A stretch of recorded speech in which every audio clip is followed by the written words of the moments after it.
श्री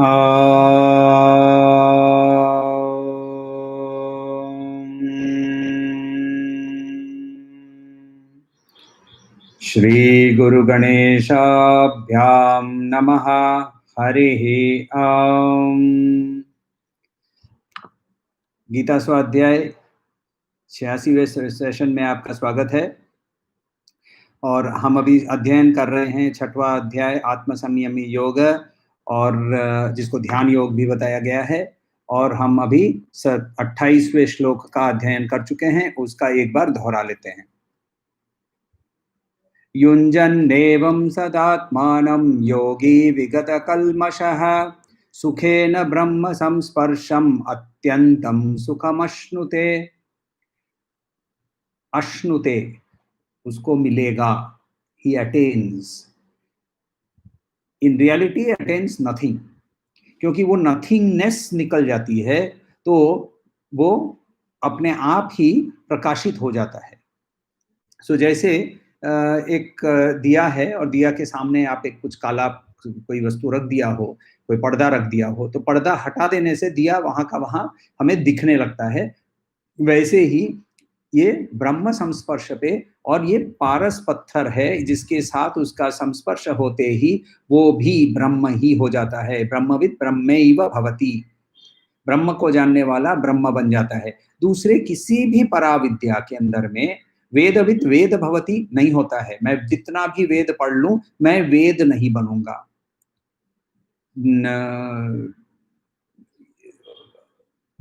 यदि medical science को लाखों सालों तक लोगों ने पढ़ लिया हो तो भी वो डॉक्टर कोई नहीं बना, वो मेडिसिन कोई नहीं बना, वो डॉक्टर बनते हैं, यानी वो यूज करते हैं, वो नॉलेज को यूज करने वाले होते हैं। मगर ब्रह्म विद्या का ये खासियत ये है कि ब्रह्म विद्या का अध्ययन करते करते जब ब्रह्म को पहचानते हैं तो अपने आप ही हम ही ब्रह्म बन जाते हैं।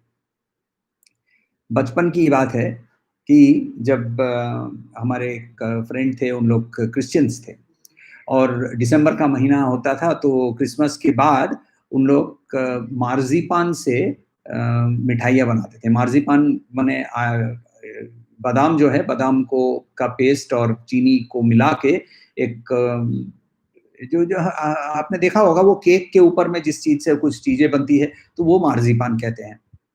और वो जो लेडी थी वो मेरे फ्रेंड की मम्मी थी, और वो बहुत तरह तरह की ऐसे मिठाइयाँ बनाती थी, बहुत तरह के शेप्स की। तो गाड़ी होती थी, हाथी होता था, घोड़ा होता था, एक व्यक्ति होता था, लड़की होती थी, ऐसे तरह तरह के वो डॉल्स बनाते थे मिठाइयाँ का, और डब्बा भर के हमारे घर आता था।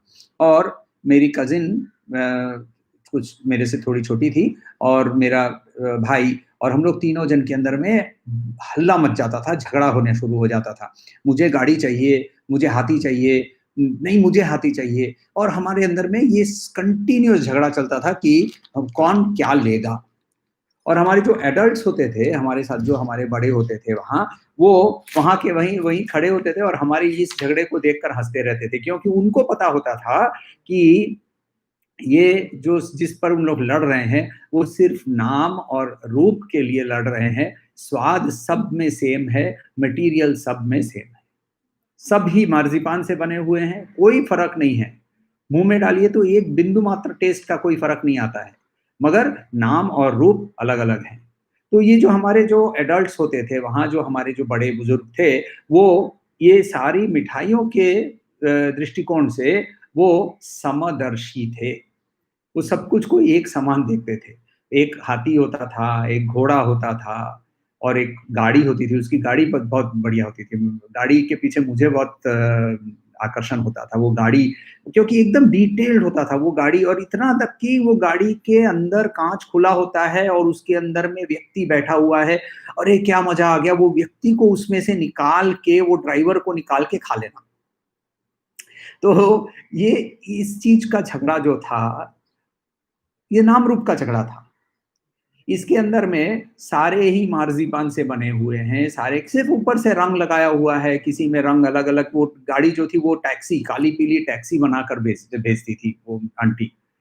तो ये सारे झगड़े हमारे अंदर में जो होते थे, और आज को दुनिया के अंदर में जितने झगड़े हो रहे हैं, आप सभी झगड़े का मूल कारण देखिए, नाम और रूप है। नाम और रूप है, या फिर हम षड्रिपु के बीच माध्यम के कारण से झगड़ा करते हैं। तो यहाँ हम लोगों को पहले एक बार श्लोक नंबर 29 एक बार देख लेंगे हम, और उससे ये समदर्शित्व क्या है वो एक बार हम समझने की कोशिश करेंगे। श्लोक नंबर 29 एक बार ले लीजिए। सर्वभूतस्थमात्मानं सर्वभूतानि चात्मनि ईक्षते योगयुक्तात्मा सर्वत्र समदर्शनः। श्लोक और एक बार लेते हैं। सर्वभूतस्थम आत्मानं सर्वभूतानि च आत्मनि ईक्षते योगयुक्तात्मा सर्वत्र समदर्शनः। तो यहाँ ये समदर्शन, इसका मतलब क्या, ये समदर्शी क्या का मतलब क्या, उसको ये कंटेनर जो है ना, शरीर रूपी जो कंटेनर है, नाम रूप से आइडेंटिफाइड जो होता है शरीर, ये शरीर के अंदर में जो कंटेंट है वो ये समझ जाता था, ये योगी उसको समझ सकता है। तो उसको सारे के कंटेंट सबके सेम लगने लगते हैं। वो चूड़ी और अंगूठी और पैर में पहनते हैं जो क्या बोलते हैं घुंघरू, ये सब अलग अलग है, ये उसको, ये वो समझता है, क्योंकि हर एक रूप का, हर एक नाम का व्यावहारिक रूप से हर एक का अलग अलग यूज है, अलग अलग प्रयोग है, मगर सभी सोना से बने हुए हैं, ये उसको क्लियर विजन होता है। किसको? सोनार को। वैसे ही योगी उसको हर मनुष्य के अंदर में सब, कोई मनुष्य डॉक्टर है, कोई मनुष्य लॉयर है, कोई मनुष्य टीचर है, कोई मनुष्य हल जोतता है। तो जो हल जोतता है उस पर उसके पास जाकर कोर्ट के केस के लिए नहीं जाएगा ना। तो व्यावहारिक रूप से कंटेनर अलग अलग है और उनके साथ अलग अलग बिहेवियर होगी, मगर मूल तत्व सारे के समान है, और इसीलिए सबको at the best, at the highest level सबको एक तरह से ट्रीट करना है, ये योगी समझ जाता है। देखिए एक हम योगी और हमारी जो दर्शन है, इसके अंदर में फर्क क्या होता है? हम घड़ा देखते हैं तो उसको मिट्टी दिखती है, हम गहना देखते हैं तो उसको सोना दिखता है, हम बल्ब देखते हैं तो वो इलेक्ट्रिसिटी देखता है।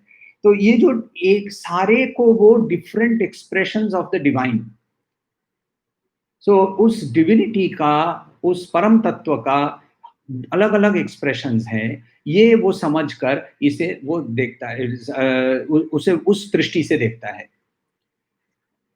श्री रामकृष्ण परमहंस के साथ किसी ने आर्ग्यूमेंट किया कि अवतार असंभव है। अवतार यानी यदि जो जो परम तत्व है वो अपने आप को सीमित करके एक शरीर के अंदर में आकर वो व्यावहारिक रूप से रोना धोना करे, जैसे राम जी सीता को खोने के बाद रोए थे, तो वैसा रोना धोना करे, ये असंभव है, ये काल्पनिक कहानी है। श्री रामकृष्ण ने उनको बहुत सुंदर से एक सवाल पूछा कि तुम मानते हो कि भगवान इन्फिनिट है? तो बोला कि हाँ, भगवान इन्फिनिट है, परमात्मा इन्फिनिट है। इन्फिनिट यदि है तो सारी सब कुछ भी उसके इन्फिनिटी के अंदर में पॉसिबल है ना। इन्फिनिटी के अंदर में सब सारी जो फाइनाइट चीज है, सीमित चीज है, वो असीम के अंदर में ही है। तो तुम उस असीम को तुम कैसे सीमित कर सकते हो कि ये वो कर नहीं सकता है? क्योंकि जब तुम बोलते हो कि ये कर नहीं सकता है तो तुम उसको असीम नहीं बोल रहे हो। अकबर और बीरबल के बारे में ये कहा जाता है कि अकबर ने बीरबल को पूछा कि मैं बड़ा या अल्लाह? तो तुरंत बीरबल ने कहा कि आप ऐसा कैसे सवाल पूछ लेते हैं? अब बाकी जो सदस्य थे वो सब अब वेट कर रहे हैं कि यदि उसने अल्लाह बोल दिया तो यानी अकबर छोटा, तो चलो उसको, हम लोगों को मौका मिल गया। और यदि उसने अकबर बोला तो फिर उसने ये क्या बोलते हैं वो मिथ्यावाद किया है, तो उसको फिर पकड़ेंगे। तो मगर बिना पलक झपके ही बीरबल ने तुरंत कहा कि इसमें कोई सवाल ऐसा कैसा है? अकबर और अल्लाह के बीच में तो अकबर ही बड़ा है। तो सबको हाँ, हाँ, हाँ, ये क्या बोल दिया, क्या बोल दिया? तो अकबर को भी गुस्सा आया, उसने बोला कि ये तुम ऐसे कैसे बोल सकते हो? तो बोला कि देखिए अ, बादशाह आप देखिए कि आप किसी एक व्यक्ति को आपके राज्य से निकाल सकते हैं, अल्लाह वो नहीं कर सकता है। अल्लाह अपने राज्य से किसी को निकाल नहीं सकता है। तो ये असीमता यदि हम समझ सकते हैं, तो वो ही ब्रह्म है। और उस असीमता ये योगी समझने के कारण वो उसकी दृष्टि जो है वो समदर्शी हो जाती है, वो सब कुछ को सेम देखने लगता है। ये वाला जो श्लोक है, 29वां श्लोक है और 30वां श्लोक है, ये अद्वैत वेदांत का पूरी अद्वैत वेदांत की पूरी फिलॉसफी जो है, वो इन 2 श्लोकों के अंदर में समराइज़ करके श्री कृष्ण अर्जुन को बता रहे हैं। तो इन 2 श्लोकों को हम लोग थोड़ा-सा ध्यान से समझने की कोशिश करें। इन पर यदि जब हम अध्ययन कर रहे होते हैं, तब यदि कोई सवाल हो, तो ज़रूर सवाल पूछिए क्योंकि ये इन 2 श्लोकों के अंदर में ये पूरा अद्वैत वेदांत का सार जो है, वो इन 2 श्लोकों के अंदर में उन्होंने बता दिया है। तो चलिए एक-एक करके हम लोग वर्ड्स लेते हैं और समझना शुरू करते हैं। तो समदर्शी के बाद में वापस हम लोग समदर्शी को देखने आएँगे क्योंकि वो इस श्लोक श्लोक का लास्ट वर्ड है और वो एंड रिजल्ट है। सॉरी, वो एंड रिजल्ट है। सर्वभूतस्थम आत्मानम।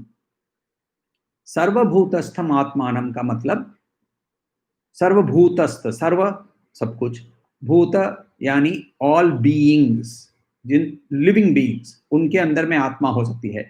चेयर के अंदर में आत्मा नहीं है, मगर चेयर के अंदर में कॉन्शियसनेस नहीं है, मगर 2 चीज जरूर है, इसके अंदर में भी आनंद निहित है और वो एग्जिस्टेंस निहित है। सत और आनंद ये दोनों उसके अंदर में है, चित नहीं है। तो ये भी ब्रह्मन का ही एक एक्सटेंशन है, क्योंकि कुछ पार्ट यदि इनफाइनाइट से कुछ एक पार्ट निकाल दिया जाए, तो infinity minus infinity is also equal to infinity. उस कॉन्सेप्ट को एक शांति वचन के हिसाब से, इन्वोकेशन के हिसाब से ईशावास्य उपनिषद के अंदर में शुरू करते हुए बताते हैं, ओम पूर्णमदः पूर्णमिदं पूर्णाद पूर्णमुदच्यते पूर्णस्य पूर्णमादाय पूर्णमेवावशिष्यते। पूर्ण में से पूर्ण को निकाल लोगे तो भी पूर्ण पूर्ण ही रहता है। इन्फिनिटी का कॉन्सेप्ट ये है। और इसीलिए ये चेयर हो, ये टेबल हो, ये लैपटॉप हो, ये इलेक्ट्रिसिटी हो जिसके माध्यम से ये लैपटॉप चल रहा है, ये जो वेव्स हैं जिसके माध्यम से ये शब्द आपके कानों में पहुंच रहे हैं, सब कुछ ही ब्रह्मन है। सर्वभूतस्थ आत्मानम, इसका 2 मीनिंग होता है। एक यहाँ एक स्टेटमेंट, ये देखिए, ये पहला स्टेटमेंट है अद्वैत का, सर्वभूतस्थ आत्मानम, सबके अंदर मैं हूं, सबके अंदर मैं हूं। और दूसरा, तुरंत ही साथ साथ दूसरा स्टेटमेंट करते हैं, च सर्वभूतानि आत्मनि, तो सारे भूत जो हैं सब वो मेरे में है, आत्मा के अंदर में है। तो एक आई एम इन ऑल, दूसरा ऑल इज इन मी।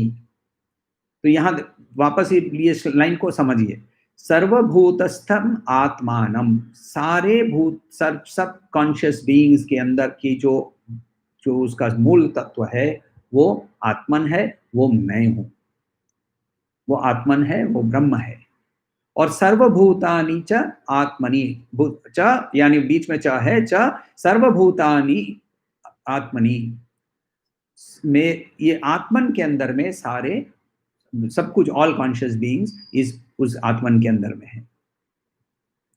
इन श्लोकों को तो 2 स्टेटमेंट है यहां, एक कि मैं सब कुछ में हूं, मैं यानी यहां आत्मन सब कुछ में अंदर में है और सब कुछ आत्मन के अंदर में है। ये 2 स्टेटमेंट को समझने से अद्वैत वेदांत का फिलॉसफी हम समझ सकते हैं। इसी चीज को एक्सपैंड करते हुए पूरा एक चैप्टर श्री कृष्ण निकाल देते हैं इसके अंदर में। इस चीज को इतना इजीली हम लोग जैसे समझने की कोशिश कर रहे हैं, उतना इजी ना तो अर्जुन के लिए था और ना हमारे लिए है कि ये सारे सब कुछ के अंदर में कैसे हो सकता है। तो इसीलिए यहाँ चैप्टर 10 वर्स 20 के अंदर में श्री कृष्ण वहां बताते हैं, अहम आत्मा गुणाकेश सर्वभूताशय स्थितः अहमादिश्च मध्यंश्च भूतानाम अंत एव च। सारे भूतों के हृदय के अंदर में मैं ही स्थित हूं। अहम आत्मा गुणाकेश, अहम आत्मा यानी मैं, यानी यहाँ मैं जब बोल रहे हैं श्री कृष्ण, ये हम लोगों ने पहले भी देखा हुआ है, मैं बार बार रिपीट करता हूं क्योंकि यहाँ दृष्टिकोण का अंतर है और दृष्टिकोण के अंतर के कारण द्वैत मत में यहाँ मैं जो बोल रहे हैं वहां श्री कृष्ण के शारीरिक रूप को मानकर ये बता रहे हैं। हाउएवर श्री कृष्ण का शारीरिक रूप नश्वर था और ये मानकर अद्वैत रूप वेदांत के जो अद्वैत वेदांतवादी अद्वैतवाद जिन लोग होते हैं वो यहाँ मैं को ब्राह्मण मानकर ईश्वर मानकर चलते हैं। ईश्वर क्या है इसका तत्व हम लोग जब वर्ष 30 करेंगे तब हम लोग उसको और थोड़ा डिटेल में देखेंगे। अहम आत्मा गुणाकेश सर्वभूताशय स्थितः अहमादिश्च मध्यंश्च भूतानामंत एव च। तो मैं सारे जो गुणाकेश का मतलब नींद को जो हराता है, ये अर्जुन का और एक नाम है। तो सर्वभूत सारे लिविंग एंटिटीज, सारे कॉन्शियस बीइंग्स, जितनी चीजों के अंदर में कॉन्शियसनेस है, इन चीजों के अंदर में मैं हूं। और इस पूरी चीज को बहुत डिटेल में उन्होंने चैप्टर 10 के अंदर में विभूति योग नाम का चैप्टर है, उस चैप्टर में उन्होंने बहुत डिटेल में समझाया है। उस चैप्टर में वो डिटेल में करते हुए ये बताते हैं कि जो आदित्य है उनके अंदर में मैं विष्णु हूँ। तो द्वादश आदित्य माने जाते हैं, अदिति के पुत्र हैं, अदिति देवी हैं, उनके कश्यप उनके हस्बैंड हैं और पति हैं, और उनके 12 पुत्र हुए थे जिनके अंदर में सबसे बड़ा इंद्र है और सबसे छोटा वो विष्णु माना जाता है। तो उन आदित्यों के अंदर में भले वो सबसे छोटा है, सबसे पावरफुल भी है, त्रिविक्रम नाम रूप लेकर वामन का जो अवतार है वो ऋग्वेद में त्रिविक्रम नाम से उनका नाम है वहां। तो वो विष्णु वहां खुद को बोलते हैं। जो उज्जवल चीजों हैं, वो उज्जवल चीजों के अंदर में मैं सूर्य हूं, देवताओं के अंदर में मैं इंद्र हूं, गंधर्वों के अंदर में मैं चित्ररथ हूं, इत्यादि इत्यादि इत्यादि। चैप्टर 10 जब हम लोग देखेंगे ये ऐसे विवरण हम लोग उसको और भी डिटेल में विस्तारित रूप से देखने की कोशिश करेंगे। मगर इनका मतलब यहाँ क्या है कि ये सारी चीजों के अंदर आत्मस्वरूप वो वहां उपस्थित है। कौन? ब्रह्मन। तो ब्रह्मन सब चीज का मूल तत्व है, ये समझाने के लिए श्री कृष्ण यहाँ ऐसे बता रहे हैं, अहम आत्मा गुणाकेश सर्वभूताशय स्थितः अहमादिश्च मध्यश्च मध्यंश्च भूतानामंत एव च। इसी चीज को हम यदि अभी चैप्टर 6 के अंदर में देखें तो वहां एक वर्ड के अंदर में उन्होंने बताया सर्वभूतस्थम आत्मानम, सर्वभूतस्थम आत्मानम। दूसरा स्टेटमेंट उन्होंने क्या किया, ये कहा कि सर्वभूतानि च आत्मनि, सर्वभूतानि च आत्मनि, ये चैप्टर 11 है जहां वो अपने पूरे विश्वरूप को दिखाते हैं। विश्वरूप में क्या है? विश्वरूप का मतलब है कि जो भी एग्जिस्टिंग है वो सब कुछ इस आत्मन के अंदर में उपस्थित है, सब कुछ उस आत्मन के अंदर में उपस्थित है। और उसी को दिखाने के पहले वो वहां श्री कृष्ण अर्जुन को बोलते हैं, इहेकस्थम जगत कृत्स्नम पश्चाद्य सचराचरम मम देहे गुणाकेश यच्छान्य दृष्टुम इच्छसि। सो इहेकस्थम, यहाँ एकस्थम, सारे देखो एक जो जो एकत्रित हुए हैं, जगत कृत्स्नम, सारी जगत के अंदर में देखो तुम, पश्चात अद्य, नभी देखो, क्या देखो? सचराचरम, स विथ, चर यानी जो मूविंग है, और अचर जो मूविंग नहीं है। ये सब कुछ तुम देख सकते हो इस देह के अंदर में। मम देहे गुणाकेश, यत यत यानी जो भी, और कुछ तुम्हें देखना हो यदि, अन्याद द्रष्टुम देखने की तुम्हें इच्छा हो, वो भी तुम्हें इस देह के अंदर में दिखेगा। यानी यदि ब्रह्म अनुभूति में रहें तो ब्रह्म अनुभूति के अंदर में पूरा विश्व उस ब्रह्मन के अंदर में दिखता है। दिखता है यहाँ वर्ड गलत है, क्योंकि ब्रह्मन के कोई आंख नहीं है, ब्रह्मन का कोई पैर नहीं है, ब्रह्मन का कोई इंद्रिय नहीं है। तो दिखता है का मतलब यहाँ अनुभूति कर सकते हैं। अनुभूति करने के लिए हमें अपने इंद्रियों के परे एक अनुभूति हो सकती है। वो अनुभूति जब होती है तो वो अनुभूति को हम ब्रह्मानुभूति कहते हैं। कठोपनिषद के अंदर में सेम चीज को और भी बहुत सुंदर से बताया हुआ है। और कठोपनिषद के बारे में मैंने पहले भी बताया है, नचिकेतस और यम के वार्तालाप के बारे में बताया है। न सदृशे तिष्ठति रूपमस्य न चक्षुषा पश्यति कश्चनैनम हृदा मनीषा मनसाभिक्लुप्तो य एतद् विदुरमृतस्ते भवन्ति। तो जो ये जानते हैं वो अमृत तत्व के पास पहुंच जाते हैं, अमृत तत्व का लाभ करते हैं। किस चीज को? कि ये इसका कोई रूप नहीं है, इसके कोई आंख नहीं है, इसको मनुष्य अपने आंखों से इसको देख नहीं पाता है, और ये मगर ये हृदय और मन यानी एक्सपीरियंस से इसके ये प्रकाशित होता है। और ये जो जानता है ये अमृत तत्व के पास पहुंचता है, अमृत तत्व बन जाता है। ये ते विदुरस्त अमृतात् भवन्ति, अमृतः भवन्ति, अमृत बन जाता है, वो अमृत बन जाता है, इमॉर्टल बन जाता है। क्यों इमॉर्टल? क्योंकि वो ब्रह्मन बन जाता है। उसके बाद उन्होंने और एक वर्ड यूज किया। तो यहाँ दो वर्ड हम लोगों ने, दो लाइन देखी, दो शब्द या दो फ्रेज देखे। एक फ्रेज हमने देखा सर्वभूतस्तम आत्मानम, और दूसरा देखा सर्वभूतानि च आत्मनि। फिर दूसरा नेक्स्ट वर्ड यूज करते हैं ईक्षते। ईक्षते का मतलब होता है देखता है, ऐसा जो भी देखता है। कौन देखता है? योग युक्तात्मा। ईक्षते का मतलब देखना। अगेन यहां इस पॉइंट पे देखना क्यों बोलते हैं?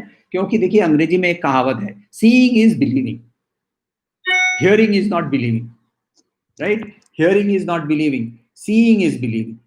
आंखों देखा हाल बोलते हैं हम लोग, आंखों देखा हाल।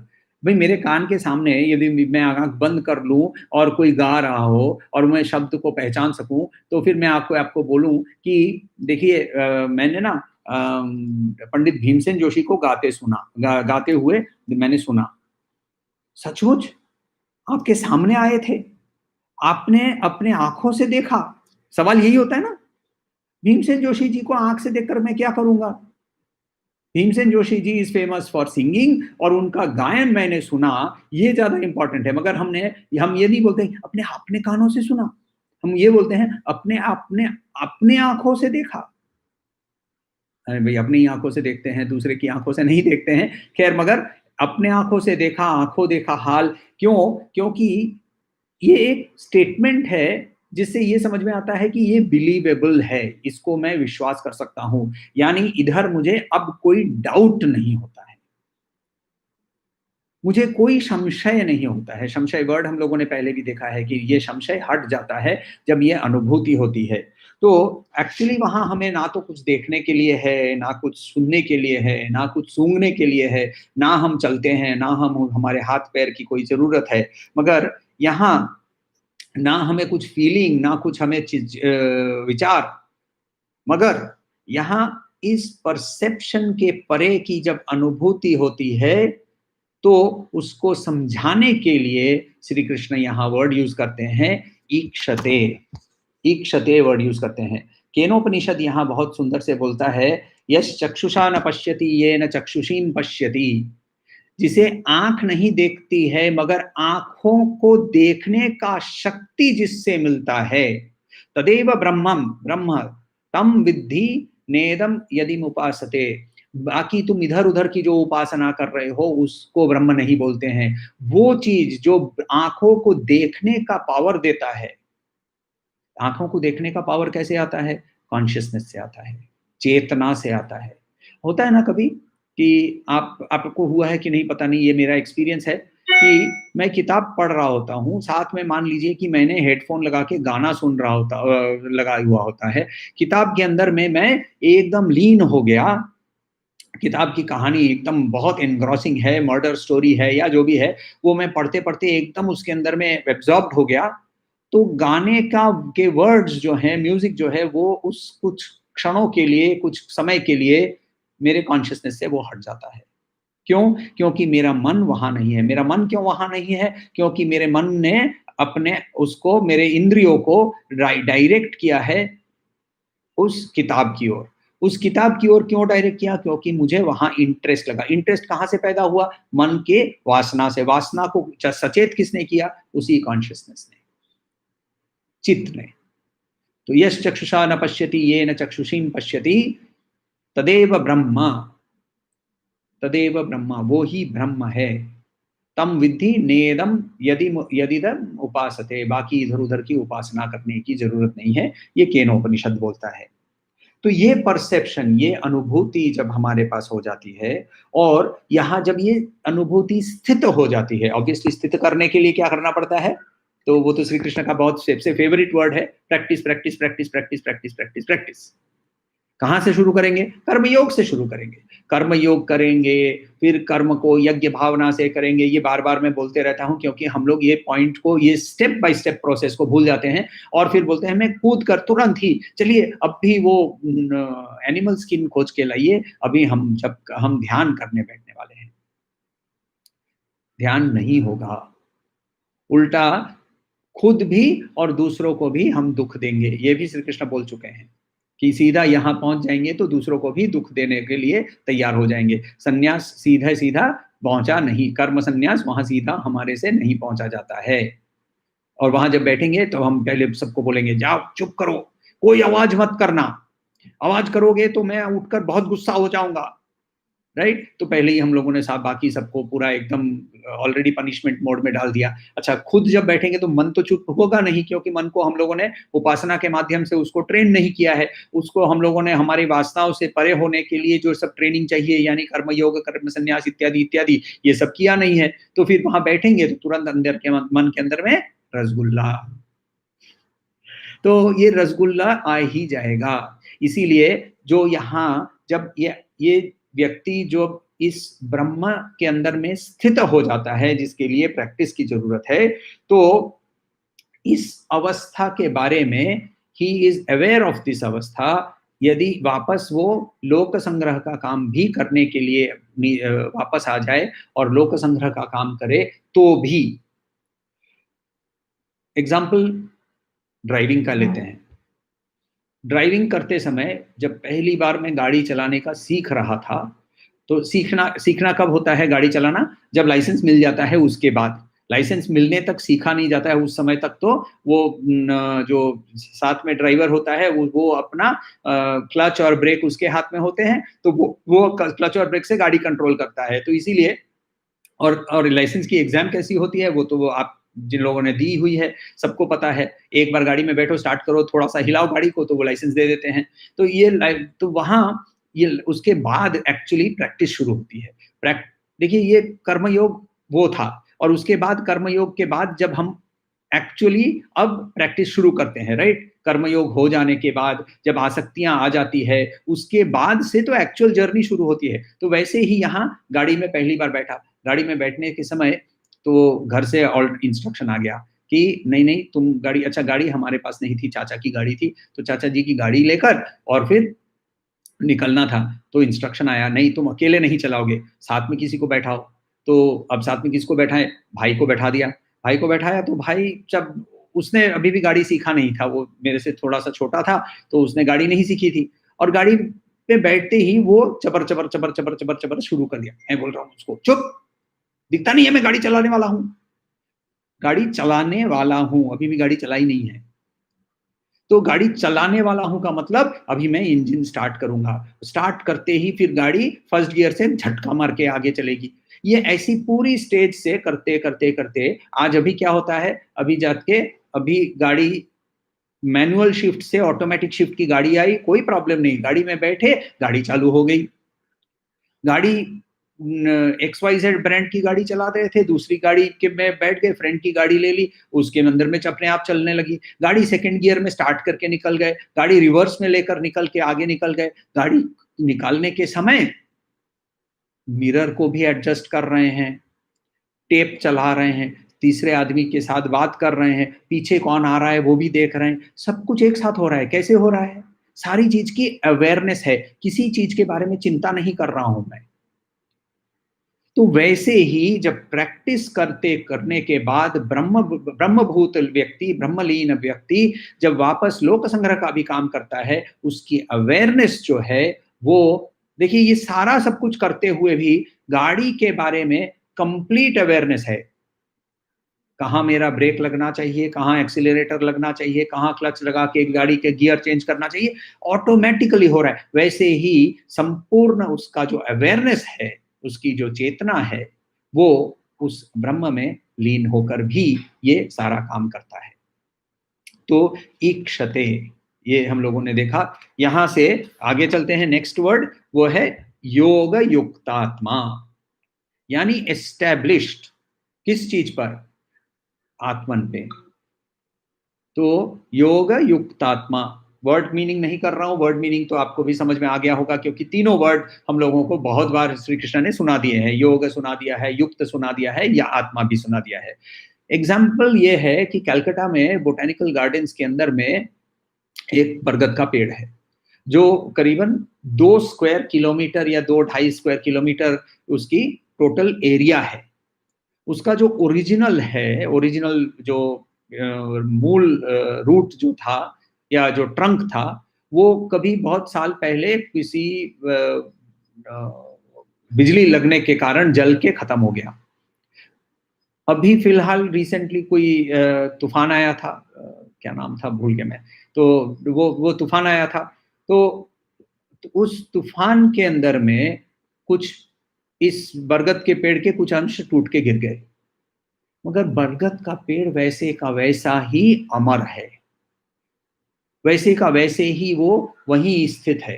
वैसे जब योग अवस्था में हम स्थित हो जाते हैं, तो हम बरगद के पेड़ के जैसे, हमें हमारा कोई अंश भी टूट जाए, हमें कोई दुख नहीं होता है, हम वहीं के वहीं रहते हैं। इसके बारे में भी हम लोगों ने देखा है, पहले श्री कृष्ण ने बताया है कि बड़े से बड़ा दुख आने पर भी, तो गुरुणापि वर्ड यूज किया था, राइट? तो वो गुरुणापि दुख यदि हमारे ऊपर भी आता है, तो भी ये व्यक्ति वहां से उसकी ब्रह्मलीनता से वो हटता नहीं है।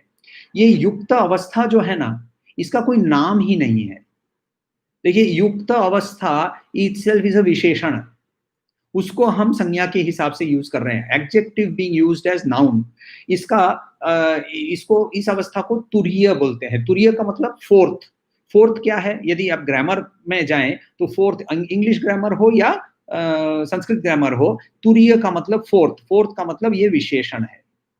Fourth place, place is the noun, fourth is the adjective that describes the noun, fourth place, right? तो वैसे ही ये तुरीय अवस्था, ये इसका कोई नाम, ये अवस्था का नाम क्या है? तुरीय। क्यों? क्योंकि इसका कोई वर्णन नहीं हो सकता है, क्योंकि ये, इसका कोई आकार नहीं है। अहम निर्विकारो निर्गुण है ये, अहम निराकार रूपो, इसका कोई आकार नहीं है, इसका कोई विकार नहीं है, इसके अंदर में कोई विचलन नहीं है, इसके अंदर में कोई क्वालिटीज भी नहीं है, कोई अवगुण भी नहीं है, इसके कोई एट्रीब्यूट्स ही नहीं है। ये कॉन्सेप्ट हमारे दिमाग में नेचुरली हम इसको पकड़ नहीं पाते हैं, क्योंकि हम सशरीर से बंधे हुए हैं। और इसीलिए हमारे लिए ये, हमारे ऋषि जो हैं, उनको कुछ वर्ड्स खोजने पड़े, उनको भी कुछ वर्ड्स खोजने पड़े, जो कि ये शब्दों से उसे सीमित करने की कोशिश है, सिर्फ कारण कि हमें सीमित चीज ही समझ में आती है। तो सत्यम ज्ञानम अनंतम, सच्चितानंद, ऐसे ये वर्ड्स को यूज करके, ऐसे शब्दों को यूज करके इस ब्रह्म को, इस अवस्था को, देखिए ये अवस्था और ब्रह्म दोनों सेम है, क्योंकि ब्रह्मविद ब्रह्मैव भवति, ब्रह्म को जानने पर ब्रह्म बन जाता है व्यक्ति। तो यदि वो ब्रह्म की अवस्था में जाता है तो वो ब्रह्म है। बाकी तीन अवस्था में वो वैसा नहीं है। व्यक्ति सोता है यानी वो नींद नहीं बन गया है, व्यक्ति जागता है यानी वो जागना नहीं बन गया है, मगर तुरीय अवस्था के अंदर में वो वही अवस्था और जो इस अवस्था का जो मूल तत्व है दोनों ही सेम हो जाते हैं। अश्वत्थामा द्रोणाचार्य का पुत्र था और द्रोणाचार्य को कोई लोभ नहीं था, उसको कुछ वो जो हमारे श्लोक में है ना कि विनय संपन्न ब्राह्मण, तो वो विनय संपन्न ब्राह्मण थे। महाभारत के युद्ध के बहुत सारे मूल कारण हैं, उनमें से एक कारण ये है, और वो कारण ये है कि द्रोणाचार्य ने तो अश्वत्थामा को ने देखा कि उसके जो खेलने वाले उसके मित्र थे, खेल रहे थे उसके साथ, वो घर जाकर दूध पी रहे थे और दूध पीने के समय अश्वत्थामा को भी दूध पीने की इच्छा हुई। अच्छा, उस समय की बात है जहां ब्राह्मणों के घर में गाय होती थी और वो अपने ही गाय से दूध निकालकर उसी का घी यूज करके और उसी घी से अपना हवन इत्यादि करते थे। और when I say Brahmin, it does not mean जनेऊधारी, इट मीन्स ब्रह्मविद, तो ब्रह्मचारी जो ब्राह्मण को खोजने की कोशिश करते हैं। तो इनके घर में अपने अपने गाय होती थी, सारे सब लोगों के घर में गाय होती थी, अपना दूध निकालते थे एटसेट्रा।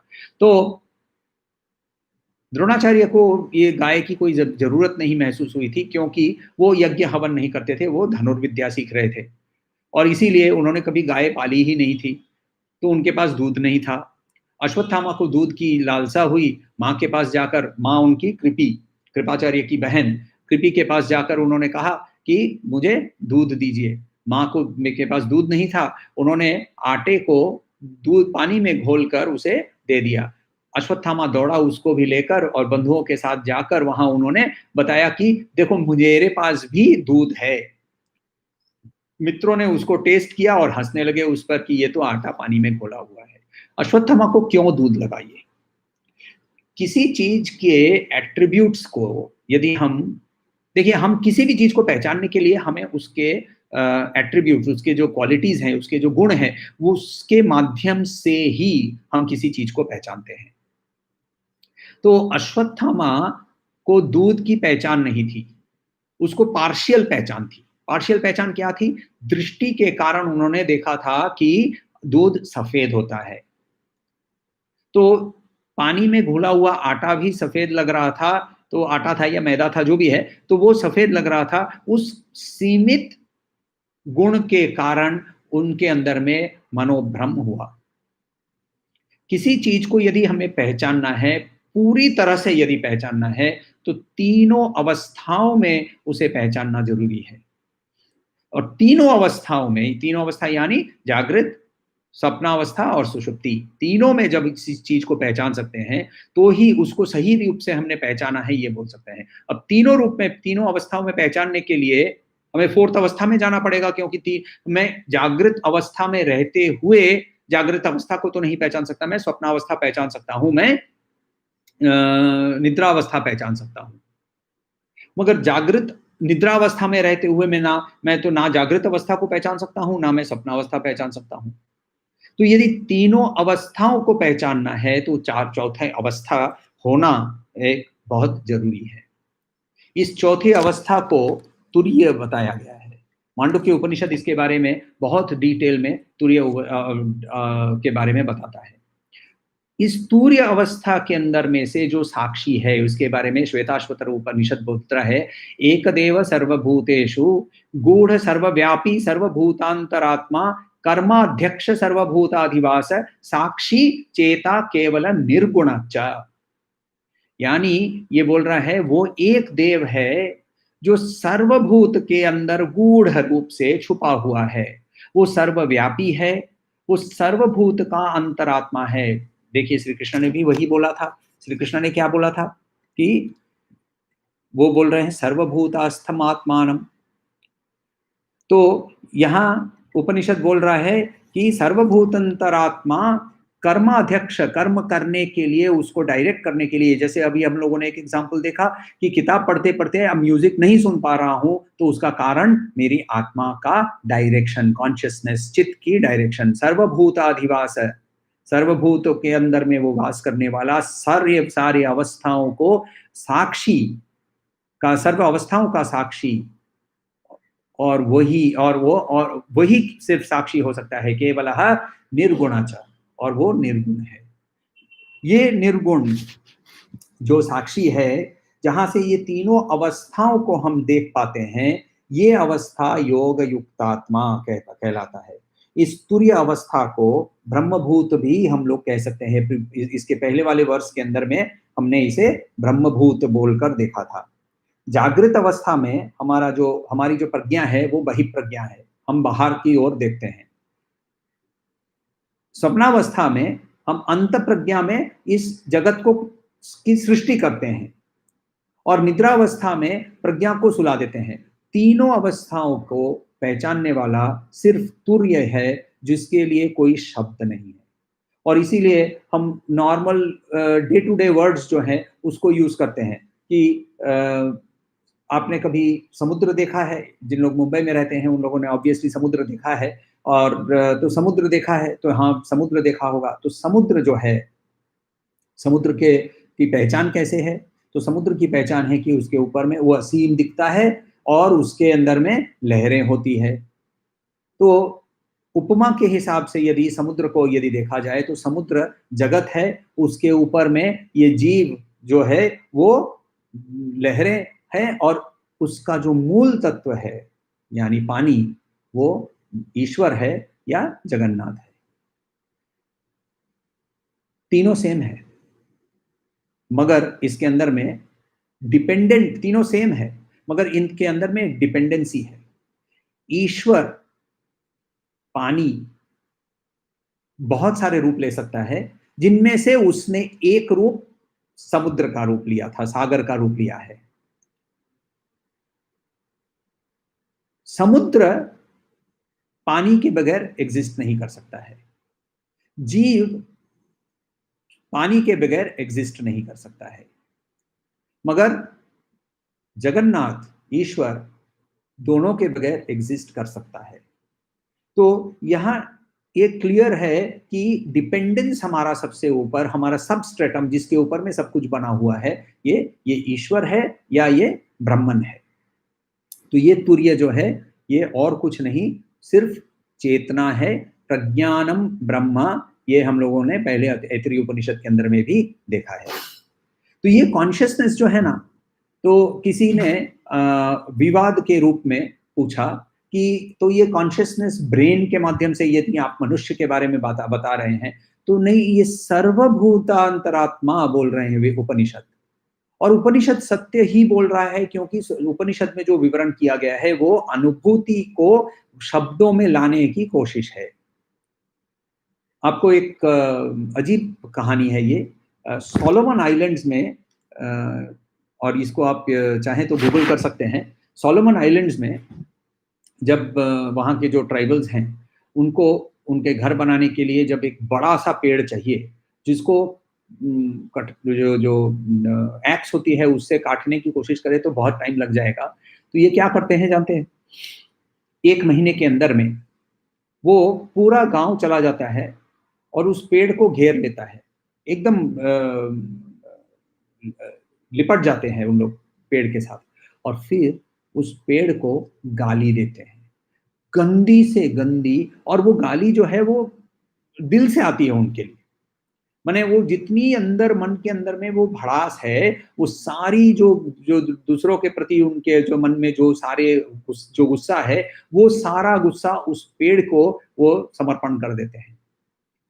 और कहते हैं कि 1 महीने के अंदर में वो पेड़ इस गालियों से रोज ये करते रहते हैं, और वो गालियों के कारण वो मर कर गिर जाता है। तो ये actually one of my earlier bosses, उन्होंने मुझे पहले बताया था, उसके बाद फिर मैंने और उन्होंने ये उनके आँखों देखा हाल है ये, और फिर उन्होंने देखिए आँखों देखा हाल है। तो और उन्होंने मुझे बताया था, और उसके बाद जब इंटरनेट भी उतना ईज़िली अवेलेबल हो गया और बहुत सारी उसमें इन्फॉर्मेशन आने लगी, तो चेक किया तो ये सचमुच है कि सोलोमन आइलैंड्स में ऐसा होता है। तो ये पेड़ को किस चीज़ का धक्का लग रहा है? उसके अंदर में तो कोई ब्रेन नहीं है, तो उसके अंदर में भी वही चित्त है, और ये चित्त इस चित्त के साथ जब रिएक्ट करता है, तो इस रिएक्शन के माध्यम से ऐसी घटना घटती है। तो ये भूतस्थम आत्मानम, ये कॉन्शियसनेस है। और फिर हम वापस आ जाते हैं लास्ट वर्ड पे, समदर्शनः। तो हम क्या हमारा ऋण को याद रख सकते हैं? हम लोगों ने यज्ञ की भावनाओं को समझते समय हम लोगों ने ऋण के बारे में देखा था, देव ऋण इत्यादि, देव ऋण, पितृ ऋण इत्यादि। जब इस दुनिया में मेरे अलावा और कोई नहीं है, तो ऋण कैसा? क्योंकि मैं यदि मेरे पॉकेट से, लेफ्ट पॉकेट से पैसा हटा के राइट पॉकेट को दे दूँ, तो क्या मैं ऋणी हूँ? तो उस अवस्था पे जब पहुंचता है व्यक्ति, इस अवस्था को किस अवस्था बोलते हैं? इस अवस्था है सर्वभूतानि च आत्मनि। वो वाली अवस्था के अंदर में व्यक्ति ऋण मुक्त हो जाता है। हम जब व्यावहारिक रूप से, अच्छा इसका मतलब ये नहीं कि चलिए मैं तो अभी ब्रह्मभूत हो गया, बैंक को बोलिए कि अब जो हाउसिंग लोन लिया था वो अब मैं नहीं देने वाला, क्योंकि मैं ही बैंक हूँ। व्यावहारिक रूप से लेफ्ट पॉकेट और राइट पॉकेट के अंदर में अंतर है।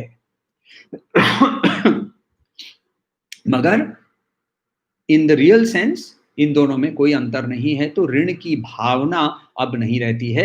इसके अंदर में जो एंग्जाइटी होती है वो भी नहीं रहती है। समदर्शिता जब हम पहुंच जाते हैं, तो ये एक्चुअली, यदि विश्व शांति के लिए एकमात्र उपाय यदि देखा जाए तो यही एकमात्र उपाय है। तो सब कोई यदि समदर्शी हो जाए, तो सब कोई को यदि आत्मन का ही का अनुभव हो, तो फिर झगड़ा, विवाद कुछ नहीं हो सकता है, संभव ही नहीं है ना। मैं अपने साथ कैसे झगड़ा करूँ? मैं मेरा अपना हाथ कैसे काट लूँ? तो अ, इस अवस्था में पहुँचने पर, तो यदि हम बोल रहे हैं कि इतने करोड़ व्यक्ति हैं, ये सारे सब कोई उस अवस्था में पहुँच जाएँगे, नहीं, ज़रूरत नहीं है। यदि हम एटलीस्ट वेदांत को इंटेलेक्चुअली समझने की कोशिश करें, इंटेलेक्चुअली इतना समझें कि हम सब एक हैं, हम भगवद गीता का इस स्टेटमेंट को यदि हम मान लें कि सर्वभूतास्थम आत्मानम एंड सर्वभूतानि च आत्मनि, ये स्टेटमेंट को हम यदि समझ लें, ये स्टेटमेंट को हम एटलीस्ट समझ लें, इंटेलेक्चुअली हम समझ लें, तो दूसरे से हम झगड़ा करने से अपने आप को रोक लेंगे। तो विश्व शांति यदि चाहिए, तो वेदांत को का प्रचार ही एकमात्र उपाय है। जब द मोमेंट इस वेदांत को, इस ब्रह्मन, क्योंकि इस ब्रह्मन का कोई फॉर्म नहीं है, इस ब्रह्मन का, क्योंकि जैसे ही मैं फॉर्म में इसको सीमित करता हूँ, तो फिर छोटी चीज़ों में झगड़ा होगा कि ये जो ब्लू कलर तुमने कृष्ण का किया है ना, ये ब्लू थोड़ा-सा और डार्क होना चाहिए। नहीं, क्यों? क्यों डार्क होगा? कृष्ण का देखिए मैंने वर्णन पढ़ा है कि वो नील मेघ श्यामल का रूप है। अरे वही तो बोल रहा हूँ, नील मेघ श्यामल, श्यामल का मतलब काला। अरे उसका नाम कृष्ण है, तो उसको काला बनाओ। नहीं, नहीं, नहीं, तुम लोग ब्लू क्यों बात बोल रहे हो? कृष्ण है वो, काला है। अब देखिए एक छोटा-सा फॉर्म लेकर यही इसको, और ये तो फिर यदि मत आपने बदल ली, तो तो आप फिर वैष्णव से लेकर फिर कृष्ण से लेकर आप शिव के पास चले गए, तो वो और एक झगड़ा, और फिर श्री कृष्ण और शिव के बाहर चले गए, तो फिर आपको जीसस क्राइस्ट आ गए, तो और एक झगड़ा, और फिर उसके अलावा फिर और अल्लाह आ गए, तो तीसरा झगड़ा। ये झगड़ा संभव ही नहीं है यदि हम दूसरे के मत को एक्सेप्ट कर लेने को शुरू हो जाए, और एक्सेप्ट तब करेंगे जब हम ये मानेंगे कि सर्वभूतस्थम आत्मानम, सर्वभूतस्थम आत्मानम यदि हम देखने लगें, तो ही हम अपने आप के बारे में भी यही बोल सकते हैं कि मैं भी वही हूँ, सो हम। कोई सवाल हो तो बताइएगा।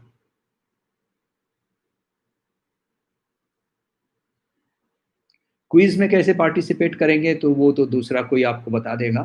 अ, वो सवाल का जवाब मैं नहीं दे पाऊँगा। अध्ययन के विषय के बारे में कोई सवाल हो तो बताइएगा।